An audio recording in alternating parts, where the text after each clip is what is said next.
Hey guys, Logan from Nissan here, and this is the 2022 Hyundai Elantra. This guy is an SEL trim. It's powered by the 2-liter 4-cylinder engine that makes about 147 horsepower, and it nets you 34 combined fuel economy miles per gallon. This puts power down to the ground via a CVT transmission in a front-wheel drive format, and it is extremely fun to drive. Now, with the recent redesign of the Hyundai Elantra, you can see it's got much more sporty exterior styling.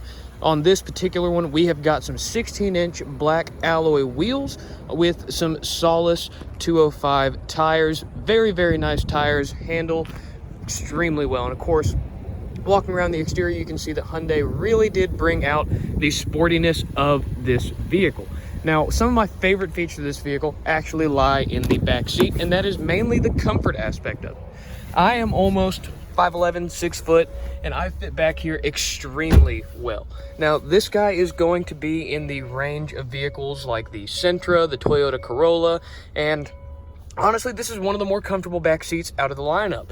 Now, back here, Hyundai has provided us with plenty of storage for anything we may want to keep back here, and then of course, window controls and our locks on the rear doors. Back here, we do, of course, have a dome light for your backseat passengers, some handles, and, of course, some cargo racks. Now, looking back at these seats, you'll notice that they are a very, very stylish kind of gray two-tone feel, and these rear seats do have quite a bit of bucket and bolster to them. So if you're hanging out back here and your driver's having a little bit of fun, you're going to stay planted and in one spot, which is always a great thing. Now, hopping back out here to the exterior of the vehicle,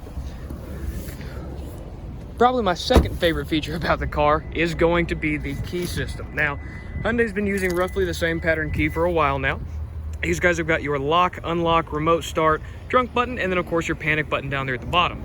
Looking at the cargo space of the Elantra, let's go ahead and open this guy up right back here. You'll notice that it does have quite a bit of cargo space. Now, these seats are very easy to fold down as well with this trunk pass-through pull right there. And then of course back here you've got your cargo net with the temporary spare tire mounted below the floor of the trunk. Back here you've also got your Hyundai first aid kit, and then easy access to change out your rear tail lights back there in the trunk behind those little kind of hidden placards. Now, closing the trunk lid, you'll notice that we do have a backup camera mounted right there. More on that later. It's a very nice system. And then, of course, our exterior trunk pop is that little black button centered below the Hyundai badging. Now, let's go ahead and hop in the front seat of this vehicle because that's really, truly where the magic happens. We do have remote keyless entry on both the driver and passenger side front doors. And of course, hopping in, you'll notice that this vehicle is extremely comfortable, and there aren't really many blind spots. But for the ones that you do have, the vehicle is equipped with blind spot monitoring, as well as a whole host of other safety technologies from Hyundai's lineup. Let's go ahead and hop over here on this little 4-inch display into our driver assistance menus, and you'll notice that we do have a ton of different safety options. So Hyundai has put a forward safety collision in this vehicle, meaning that kind of keeps an eye on the vehicle in front of you and the vehicle in front of them. If they do anything weird like slam on the brakes, your car can see that and go ahead and prompt you to touch the brakes as well. We've also got lane keep assist, blind spot safety, parking safety, which is just our rear parking sensors and our backup camera. And of course, we've got buttons to control all of those safety features. Plus, you can go through here and turn them off if you don't necessarily like the way that they make the vehicle work. Over here on the left knee side of the dash, we have our dash illumination control, which is very, very easy to adjust given that little display over there. We have our hot button for the lane keep assist. This is just a simple toggle on-off switch, and then of course, a traction control right underneath another dead button. Over here on the driver's side door panel, we have got all of the window controls, locks for the vehicle, and then of course our mirror toggle selector with the directional pad for it as well. And then over here on this side of the dash, we have got an 8-inch color touch display, and it is extremely responsive. One of the most important things to me and most people these days when it comes to a car's infotainment is the responsiveness and the clarity. This is an extremely easy system to use, and of course it makes life that much easier whenever you don't have to fight with the car's infotainment. As you can see there, we do have Apple CarPlay and Android Auto. Apple CarPlay in this vehicle can be wired or wireless, so if you wanted to use the extra feature of that wireless Apple CarPlay, you've got the go-to to do that. Over here on the dashboard, you can see it is an extremely easy to read display. Of course, in the center, we do have our speedometer, analog speedometer over there, and then an analog tach on the left side. but you can have multiple different bits of information displayed over here, such as drive modes, speed, drive info, accumulated info, and then of course your fuel economy. And on this accumulated info, even though the EPA rates this vehicle at 34 miles per gallon, you can see the previous owner got a little bit over 37 miles to the gallon average throughout the ownership of the vehicle. Now, back over here to this 8-inch color touch display, we have got a ton of different functionality built into this guy. We've got the radio displays, we have multimedia if you have a phone paired, and you click this star button over here and it basically brings up this main kind of clean clock display. Clicking that again and it is just going to go right back to how you had it before. Setup is where you're going to find all the settings for this specific display, such as sound modifiers, using the vehicle's onboard Wi-Fi hotspot, or even going in and adjusting some vehicle settings, such as the climate control. Speaking of climate control, we have a very easy to use automatic dual zone climate control system in this vehicle. And as you can see, the vehicle is so new, we still have the little plastic protectors on many of the knobs and buttons in the car. This vehicle has just over 4,400 miles on the clock. Now, this dual zone climate control system is very easy to use, like I had already mentioned. You've got your driver's temperature over here, and then of course your passenger temperature, which you can adjust independently as such.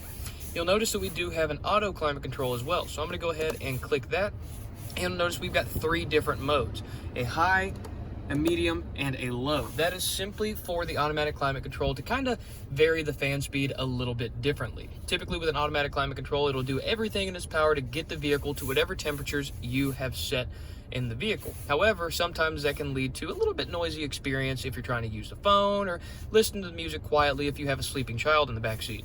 Hyundai has given you the ability to have a high, medium, and low preset for the automatic climate control. That way you can maintain comfort for both the temperature and the noise level of the cabin. And of course, below that, we have some different climate control modes. And then if you're not using auto, you can adjust the individual vents with this toggle switch right over there. But auto, medium, or low is my go-to setting. Down here below the climate control, I have a little bit of a weird angle on this.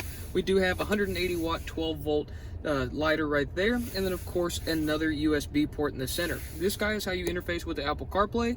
This one over here is simply for device charging. However, it's a USB 2.1, so it does support device quick charge if you have a compatible cable and device. Below that, we have a massive storage section for the size of the vehicle, of course. And then we have our gear shift, which I think Hyundai knocked out of the park on this guy. Of course, it is extremely comfortable to handle, and it does have the button on the rear. That way it has a lock. Going into reverse, the vehicle doors will lock and your backup camera comes up. This vehicle does have predictive steering, so as you begin to turn the wheel, that yellow and red box is going to change its angle based on the angle of your front wheels. And of course, back down here, we do have a neutral and a drive as well.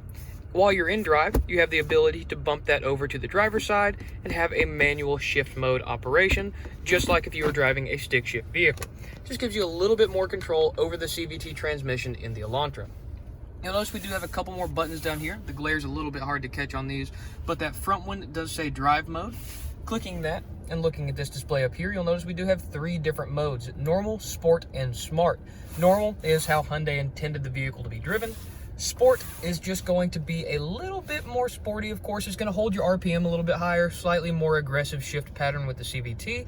And of course, this guy is going to benefit most from being driven in manual mode. It's really for spirited driving. Now, clicking it again will drop us down into smart mode. And if you'll let this display get back to normal and then go over to our drive mode display, scrolling down to that, you'll notice that we do have a dynamic drive mode on smart. So if you're driving economically, it'll drop it down into smart eco. That way you can save the most fuel possible. If you're in smart and you start driving a little bit harder, i.e. to get onto the interstate or to pass a car on the interstate, it's going to go ahead and push that up into dynamic, which will be more sport mode oriented. It's not going to be as aggressive as sport mode, but it's going to be slightly more aggressive than normal mode. So most people are actually going to keep it in the smart drive mode and just let the vehicle go to work for them. Of course, behind that, we do have our manual handbrake, which is always a nice addition to have in a vehicle. And then, of course, 2 cup holders right back there.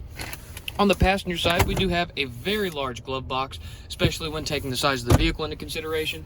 And then, of course, taking a look at the seat design, you'll notice we do have plenty of bolstering for nice, comfortable support while spirited driving. And we have the same 2-tone design as we did in the rear seating. Over here on the lighting controls, of course, we've got our standard lighting controls for the vehicle, clicking the lights in order to turn them on, but you'll notice we also have an SOS and a Hyundai Blue Link button.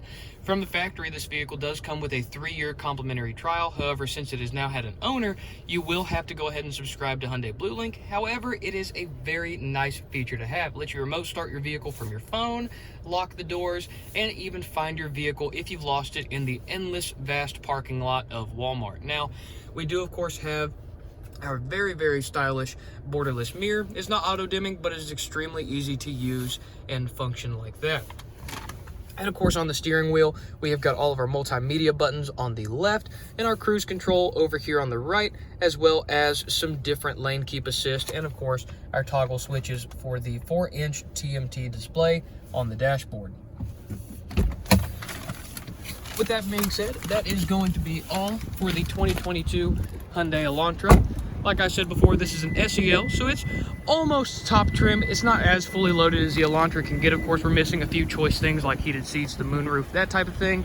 But this is the ultimate value trim for the Hyundai Elantra, in my opinion. Once again, thank you guys for taking the time to watch this video. Hopefully you learned a little bit about the Elantra and its new body style.